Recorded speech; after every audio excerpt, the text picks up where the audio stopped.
of a green Vauxhall. He's warmed up. So the last time I saw you all was on set. You won't remember because you probably had so many journalists visit you, but it was amazing. The set design was... oh, thank you. The set design was incredible. You were all in costumes. So do you miss being out in Budapest on set? I do. I've got the mic, so I'm going to speak. Yeah. We have such a wonderful time. Do I need to speak into this? Yeah, I was going to say. It's such a wonderful group of actors. Genuinely, it is. We really get on. The weather's great, even if you're ginger, and so I do miss it. When I come back, it's nice to have a rest, but I do miss it, and I hope there's a third so we can go back. I just miss being with the guys, to be honest, and obviously the work, but just being out in Budapest with all the cast and, just hanging out and then going to work, coming back, and like Sophie said today, it is a family, do you know what I mean? And it sounds so cringy, but it just is, isn't it? And we all get on so well. So yeah, I miss it loads. It's a little bit cringy.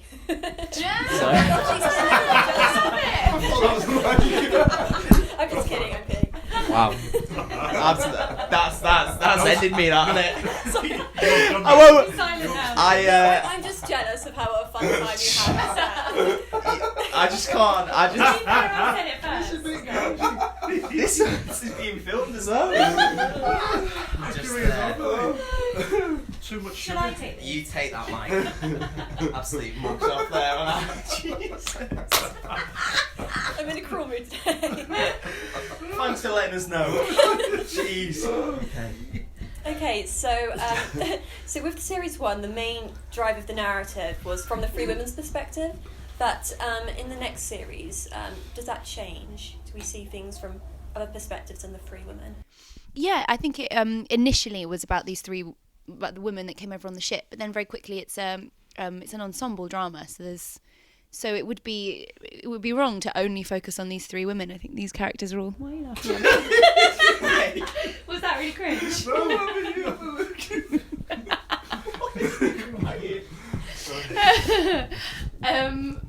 No, you're right. No, yeah.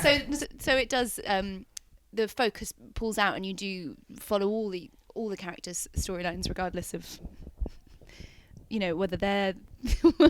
Sorry, I'm going to go through badly. But yeah, and I think you are interested in all the different characters, but they all oscillate around each other, so they're constantly weaving in and out of each other's story arcs, which is why Bill's so good at writing these big ensemble pieces. And is it refreshing to get such well-written characters for women? Increasingly so. I think the audiences are not willing to accept drama that doesn't have fully fleshed out realised female parts. It's something that I think I always look out for when scripts come my way. And some people have said that the women wouldn't have been so feisty back then, they would have taken on more passive roles. Do you agree with that, or do you No, it's bullshit. That was an amazing thing on Twitter, I think, that you're talking about. Someone said, I'm so bored of seeing all these modern historical dramas where all the women are sort of feisty, and they wouldn't have been like that, they would have been submissive, which is complete nonsense. And actually that guy got completely destroyed by this incredible female historian, a couple actually. I think that it was more difficult for women, so of course they didn't have the same liberties and freedoms that we have now, but that's only gonna perpetuate this impression of women in our society that should be submissive, or that anybody who is strong or articulate or smart is unusual in some sense. It's only perpetuating the stereotype of the sort of meek and submissive woman, which is nonsense. But he did get thoroughly taken down. That guy who tweeted that. So Stuart and Sophie, your characters had the most thwarted love story ever in Series 1. Does Series 2 bring happiness, or are there just more problems for your relationship? Yeah, there's a lot of happiness, but in this world that's sort of full of so much peril and danger, it doesn't last very long. But I think we always come back to that as the sort of centre, as the heart, that whatever gets in between them or tries to crowbar between them, and pulls them apart, they always get pulled back together. So there's a little bit of trouble on the horizon for them, but hopefully it's not too much for them to handle. Know what Well, I'm saying? as Bill said, I mean, it just wouldn't be interesting to watch them have a happily ever after. So they do, you know, and this is a tough life that they're living out there. It isn't easy. They do work hard, and they're faced with so many challenges. But what's really beautiful about their story is that it is real love, you know, and that we were saying just before, actually, a lot of the characters are in this trying to gain something, but actually for the Sharrows, they're just trying to protect what they already have. That's their struggle. So yeah, they certainly come up against challenges, but I think you really root for them to prevail, don't you? Yeah, and we do when we're reading it. You know, you sort of you go, oh God, does he got to do that? Do they have to? Why is that? Why, you know, these things that get chucked in and they're sort of in between them and in their way. But that's what makes it exciting, and that's what makes it interesting. That's where the drama comes from. So, yeah. Do you think that's why people love this time period so much? Because Series 1 was so popular, there's obviously something about Jamestown and 1618 that's intriguing to people. Do you think it's because it's the ultimate survivalist story? Yeah, I love dramas where something is built, you know, where you start, and I think that's what's happening here. There's a whole world being built, although we've got this, you know, the colony is there. You know, with the farm, they have nothing, and they build something out of that, and then the sort of expansion of Jamestown and down the river, which, you know, I think that thing of building a world, I find really exciting. And Stephen, your character could be described as a bit morally loose. Do you see him as a bad guy, or do you see him as a survivalist? Not me, that Mike. He's not a bad guy, is it? There's no such thing as a bad guy. That's what we were talking about. There's different extremes of what people will do when they have a will to do something. How far will they go to get to meet their own ends? So I think he's very clear cut in what he wants. He wants power, he wants land, and he doesn't want the women to be there getting in the way of what he wants. So ultimately he has his own objective, which he sticks to, and he's from a military background as well, so he deals with it with that kind of with a firm hand. So is he a bad guy? He's not a very nice person, I would say, and I wouldn't like him if I met him, but I think, like all the characters, he's finding his way through to his objective, and he comes down quite hard on the girls, which is not going to show him in a good light in this situation. And Luke, do you find it hard to keep a straight face opposite Mercy because she's hilarious? Yeah, she's amazing. It's really good fun, like working with Patsy. So I do, to be honest. We have a laugh, and she's great, isn't she? I mean, it shows in the show. She's amazing. And if you were all placed now back in 1618 Jamestown, who do you think would find it the easiest to survive, and who do you think would find it really hard to go out there every day? Out of the cast? Out of you, if you were all placed back there. And what would you miss as well? Be fucked, Yeah. Actors, which would be dreadful. Yeah, but we are. Max would find a way to survive. Yeah. And what was the other question? Sorry. What would you miss? What would you miss? I would miss my family and friends and my iPad.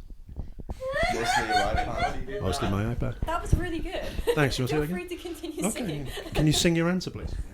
I would miss everything about the modern life.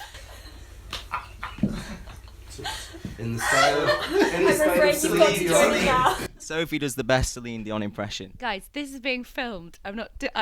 Please. At 2 a.m. in Budapest. I'm not doing it now. Titanic.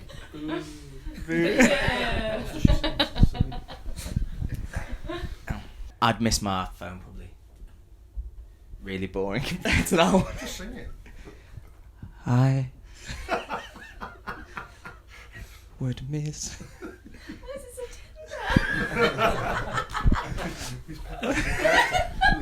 Lips were actually touching the mic there. We've got to share that. That's the thing, isn't it? When you get a microphone in karaoke, you do tend to like. I'll swallow it. You haven't said something you'd met. Mobile phone. Beautiful. Thank you. So you've got to sing now. I don't know. I guess I'd miss my phone as well, or my freedom as a woman. Yeah. Sensible answer. Yeah, medicine, let's say. Yeah, medicine. So, when you researched this time period, was there anything that shocked you that you didn't know? Yeah, there's a lot of great books on it. So we were all reading books before. I think it's just a fascinating time. It's kind of fascinating what was going on in England and Britain at the same time and just before, that sort of prompted them to King James to really seek out a colony and a means of making money. I think that's fascinating. Why they ever ended up there doing Jamestown? Because he was skint and he was seeking other ways of making money. So I think the balance of what was going on in Jacobean England at the same time as what was happening over in America at the time is amazing. Amazing. And any news about Series 3? We're going again. Is it going to be a musical? Are you going to sing your way through? Yeah, that's it. It's the musical version. I'd watch that, Jamestown the musical. Yeah, let's do it. And finally, were there any favourite scenes or, likewise, really embarrassing, cringy scenes that you want to share with us? Why? So we're all a really big family on the job. I'm not a Cheryl, by the way. I'm the bastard child that they had.